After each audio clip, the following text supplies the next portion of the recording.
Welcome, one and all. This is Recovery Dharma.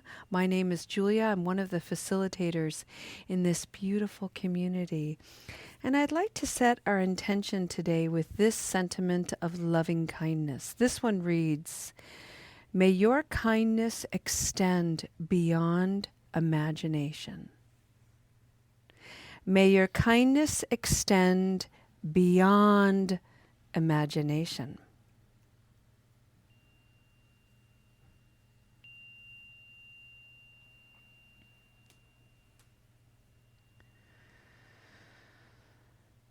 Bodhicitta is at the level of the heart.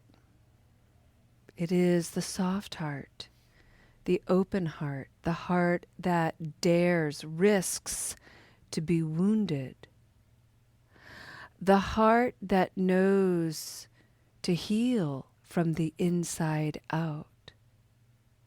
The heart that understands that experiences and events and situations and happenings in life always present the possibility to harden the heart from the outside in.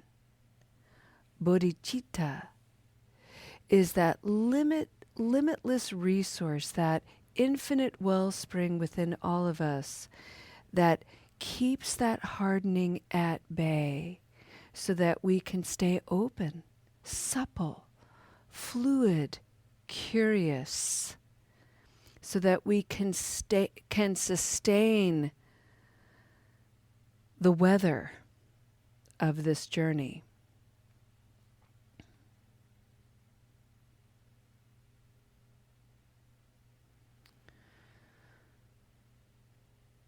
This is a Buddhist-inspired pathway to recovering our whole selves from the confusion of negative habit energy. This is a practice that is not only endeavoring to encourage people to look at one's relationship to substances, process addictions, food, work, whatever it is, whatever your habit energy is. It's a way of looking at that habit energy, shifting your relationship to it so that you can walk the way of the Bodhisattva. You can walk guided by Bodhicitta, your heart. You can live in such a way that you are no longer adding to the conditions of aggression, hostility, greed, misery, despair, confusion. It's a tall order. It's a profound invitation. We were created for this.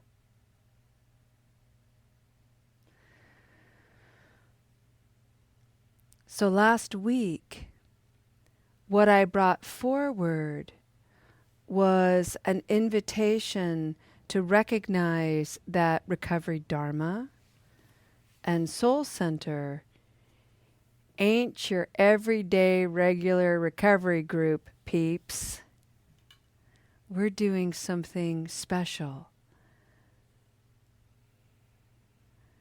We are creating a sanctuary, and we're bringing the body temple and the mind temple and the heart temple everywhere we go. And for an hour, we're bringing all of that embodied holiness into this space, not in a religious way, but in a way that can truly reflect the magnificence of life, of being alive, and hearing a call to make peace with ourselves and by extension with one another. That is at its heart what it is to recover. We are recovering from the trauma of war and violence. And we need a big heart for it, an open mind, and space to explore ourselves. And so we have a code of conduct here that is boundaried in integrity and respect, And there's also a commitment to practice.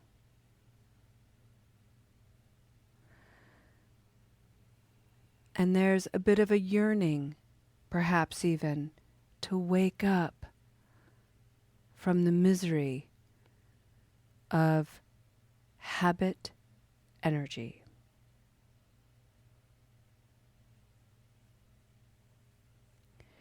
Your participation here, your commitment to honor your body, mind, heart temple, and to settle into this space, practicing with integrity, maintains this gathering as a place of refuge, as a place of deep personal reflection, and as a place of profound healing. And you have my gratitude and appreciation.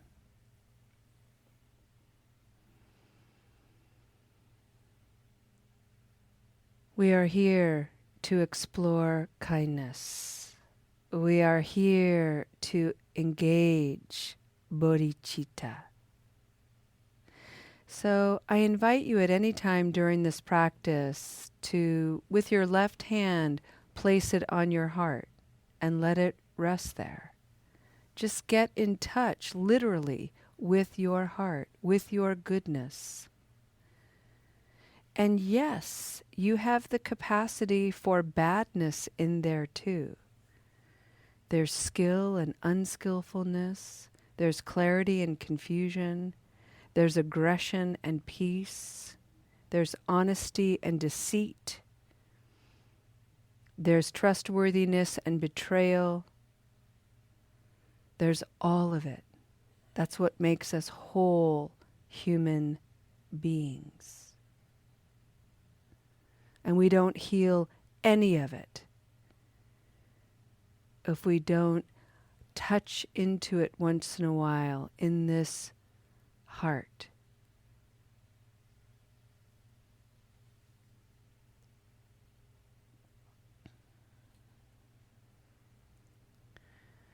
There are millions of people who don't have access to this practice. It is a special thing to be able to do.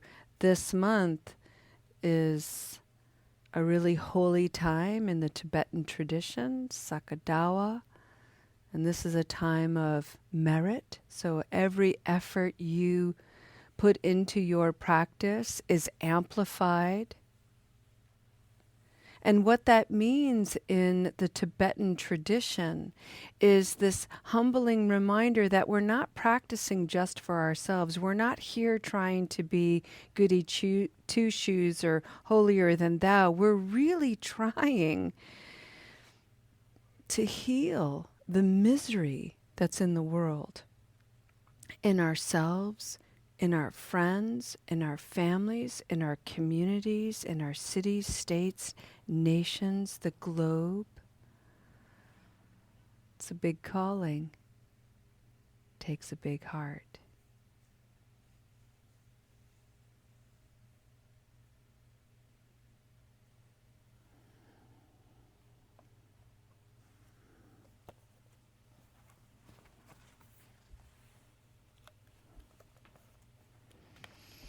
This is what Shantideva has to say about it.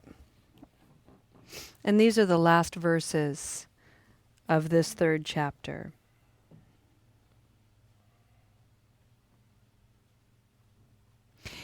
It is the supreme medicine that relieves, it meaning the Dharma. It is the supreme medicine that relieves the sickness of living beings and a shady tree that provides shelter for weary beings traveling samsara's path. Samsara is misery, suffering, confusion. We all know it. We all travel it. It is a universal bridge by which all living beings can be delivered from the lower realms.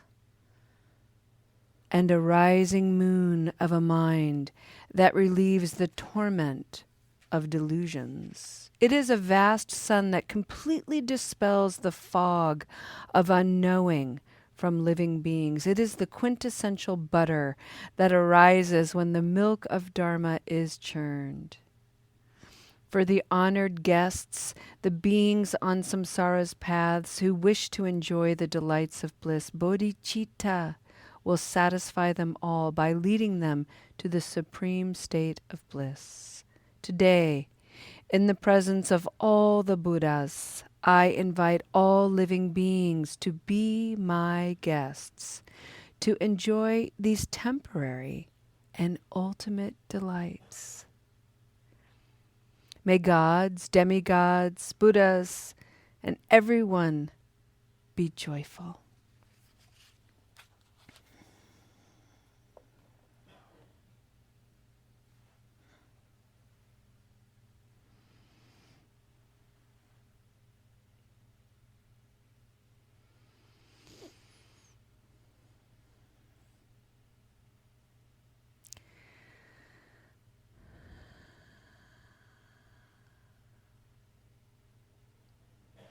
It's a powerful reframe to think about coming to a recovery meeting and to know that you're here because there has been great suffering due to substance misuse, some kind of negative habit energy that has caused misery in your life and maybe in the lives of others. Maybe even so much misery that you have to be here. The courts are ordering you here. The justice system is ordering you here, perhaps. Maybe you're here because you have decided to be here. The point is, when we look at it from a Dharma point of view, and a karmic point of view, your actions, the good actions, the negative actions, the neutral actions, brought you to this time and place to hear about bodhicitta, keeping the heart soft, recognizing the way the heart can become hardened.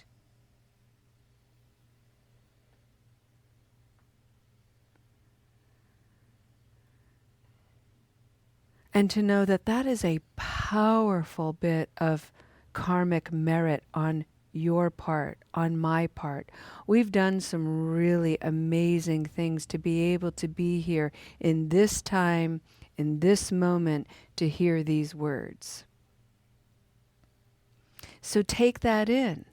It's good. It's beautiful. Take it in completely. Let it open and soften the heart. But don't just keep it for yourself. Dare to bring it out into the world. Maybe even into situations or with others who would prefer you be hardened. It's risky. It's daring. It's scary. Might backfire. And you can do it anyway because it's an opportunity to keep practicing.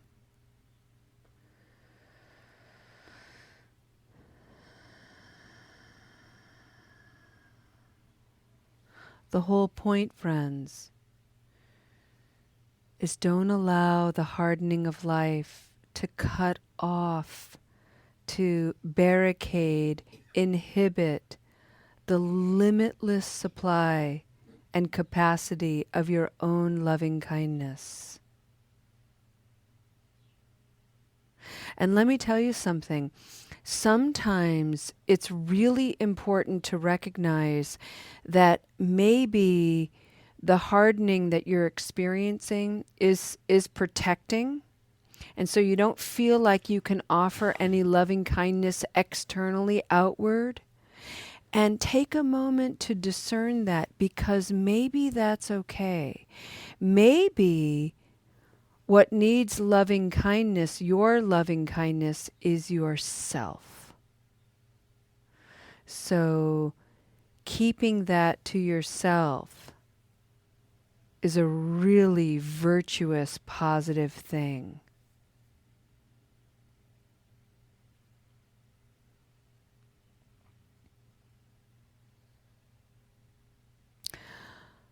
Avoiding interactions, people, situations that create the conditions for hardening. Avoiding those situations could actually be an act of loving kindness for yourself. And the reason is, one, you don't put yourself in a position where you might be unskillful and say something or do something you'll regret. And two, you don't put yourself in a situation where someone else could be hurtful to you. So by removing yourself from anything that's risky, potentially hardening, could be a really good thing.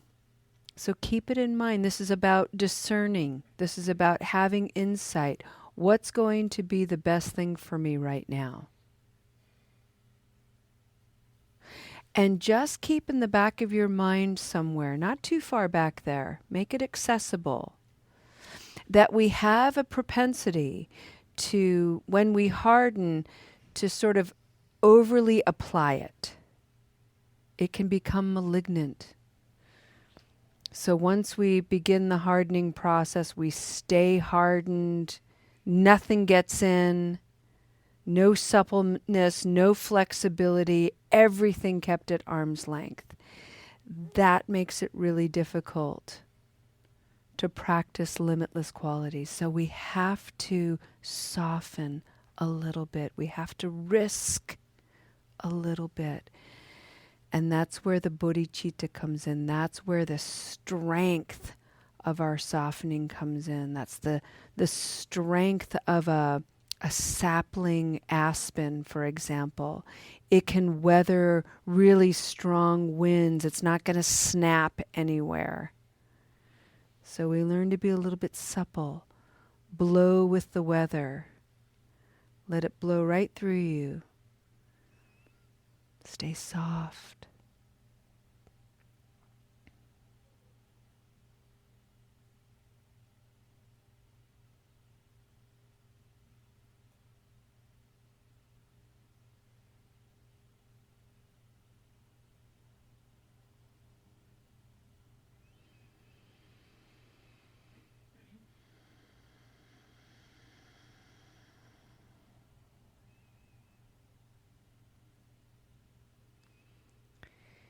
It's a powerful action, friends, because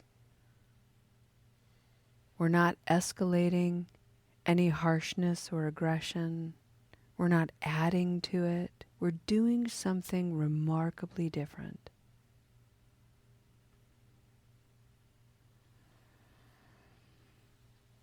And that difference is healing. And the result of that healing is peace. And this peace is this sustaining force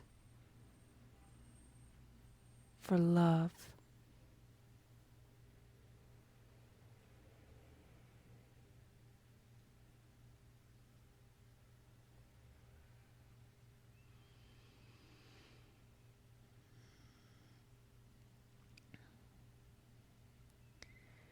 May your kindness extend beyond imagination. What an intention to hold in the heart of Bodhicitta.